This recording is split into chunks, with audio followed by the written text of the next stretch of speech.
Hola chicos, en el presente video les hablaremos de la personalidad violenta y de la psicopatía. Les describiremos de forma breve los factores y características que poseen este tipo de personas. También hablaremos sobre los trastornos que se pueden ver implicados tanto en la personalidad violenta como en la psicopatía, y además de cuáles serían los criterios diagnósticos a tener en cuenta para este tipo de casos. Bueno, yo les voy a hablar de lo que son la personalidad y los rasgos de una personalidad violenta y qué componen estos. Pero para hablar de personalidad violenta, primero resulta necesario definir lo que es la personalidad.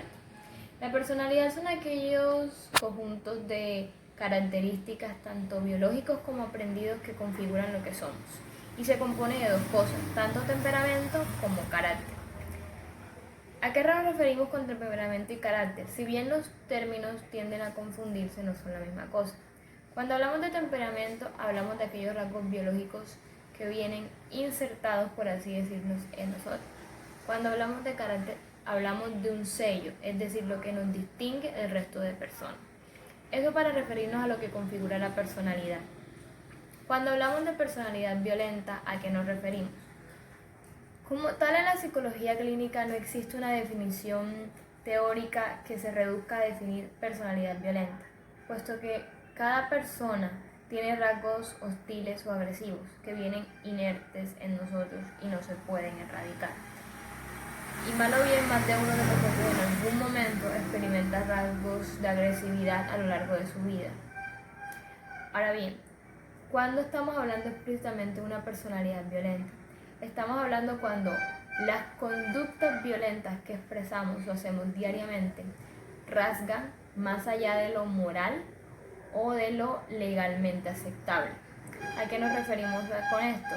A conductas como los pirómanos, aquellas personas que disfrutan creando incendios, o los psicópatas, aquellas personas que disfrutan de hacerle daño a otra persona o de lastimar a varias personas.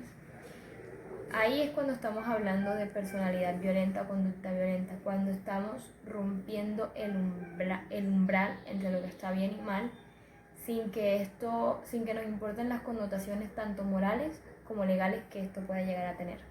Ahora, ¿qué compone una personalidad violenta? Más específicamente, podemos hablar de personalidad violenta cuando una persona tiene rasgos como la manipulación, cuando es muy controladora con su pareja, con las personas a su alrededor, cuando estamos hablando de alguien que crea mucho remordimiento hacia los otros, no olvida una ofensa con facilidad y lo recuerda constantemente.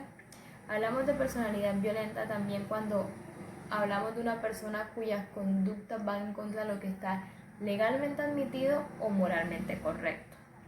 También nos referimos a personalidad violenta cuando tiene dificultad para pedir perdón, no le gusta reconocer que ha actuado mal y tiene serios problemas para aceptar que las cosas que hizo no está bien. También se le dificulta no tener la razón. Usualmente en las discusiones puede presentar estallidos de ira o arrebatos en los que quien no está de acuerdo con él o quien no piensa igual que él o lo ataca de alguna manera no se siente cómodo con esta persona. Chicos, cuando hablamos de psicopatía de una persona psicópata, estamos hablando de un individuo que es incapaz de reconocer y relacionar su conducta y su comportamiento con la de otros individuos. Este trastorno es también encontrado como trastorno antisocial de la personalidad o trastorno disocial de la personalidad, haciendo referencia a actitudes y comportamientos violentos presentados en el individuo. Este trastorno de la personalidad tiene características enfocadas en respecto a la afectividad, al componente social y al componente conductual. Tiene características específicas como un inicio de estas conductas a temprana edad, puede ser en la adolescencia o en la infancia, presentando maltratos hacia animales y a personas de menor escala como niños más pequeños. También se frecuentan mentiras, hurtos y delitos calificados que van de menor a mayor rango a través del tiempo. Este trastorno tiene características también especiales, como factores y componentes genéticos, los cuales van acompañados a factores sociales y factores biológicos.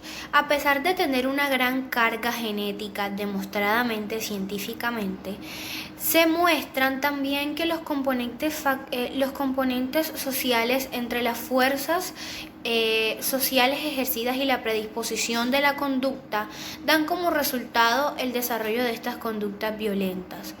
En factores biológicos encontramos que áreas como las zonas prefrontales y la amígdala son las principales afectadas, ya que la amígdala es la encargada de regular lo que es respecto a la afectividad y las emociones. Este es uno de los componentes biológicos que se ha demostrado científicamente que está más afectado dentro de las personas que padecen de trastornos antisociales de la personalidad, es decir, psicopatías. A continuación vamos a hablar de los criterios diagnósticos del trastorno de la personalidad. Como primer criterio tenemos el patrón dominante de inatención y vulnerabilidad de los derechos que se produce desde los 15 años de edad. En este patrón puede haber irritabilidad, agresión, desatención imprudente, irresponsabilidad constante de lo joven, ausencia de remordimiento, entre otros. También tenemos que el individuo, para poder diagnosticarlo, debe tener como mínimo 18 años.